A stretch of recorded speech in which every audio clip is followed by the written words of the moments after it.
Wow. Thank you. What do you say on the outside? যুক্তরাষ্ট্রের নবনির্বাচিত প্রেসিডেন্টকে নানাভাবে স্বাগত জানানো হয় তার প্রথম কর্মদিবসে। এর মধ্যে সবচেয়ে বেশি নজর কাড়ে ক্ষমতা হস্তান্তরের মুহূর্তগুলো।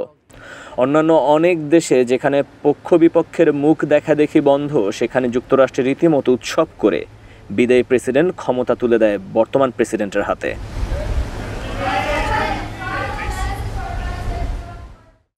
যুক্তরাষ্ট্রের গণতন্ত্রের সৌন্দর্য এখানেই, আর এই সৌন্দর্যকে আরেক ধাপ বাড়িয়ে দিয়েছে প্রেসিডেন্টদের চিঠি প্রথা।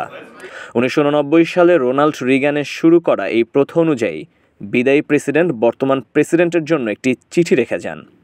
সেই চিঠিতে কখনো থাকে শুভকামনা, কখনো দিক নির্দেশনা, আবার কখনো বা নিছক কৌতুক। এতদিনের এ প্রথা ভোলেননি বিদায়ী প্রেসিডেন্ট জো বাইডেন। ট্রাম্পের জন্য ওভাল অফিসের প্রেসিডেন্ট ডেস্কে রেখে গেছেন সাদা খামে একটি চিঠি। খামের উপরে লেখা 47। Happy to help with the passing of the torch. I left him one in the desk just like this. What are you talking about with him?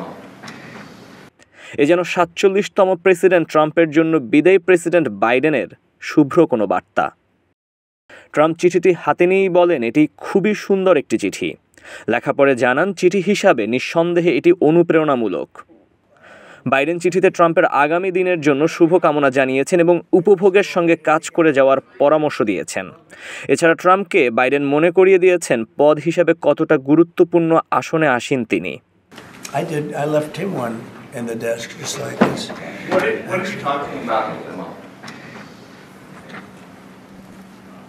Unification of our country. একইভাবে আগের মেয়াদে বাইডেনের আমলেও ট্রাম্প বাইডেনের জন্য এমন একটি চিঠি রেখে গিয়েছিলেন।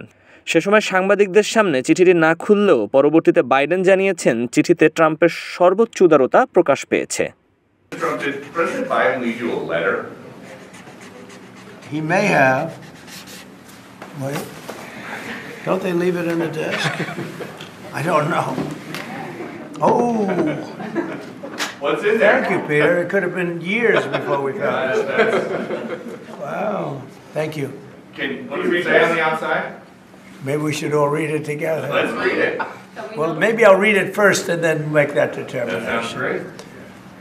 Peter, thank you very much. I may not have seen this for months. Happy to help with the passing of the torch.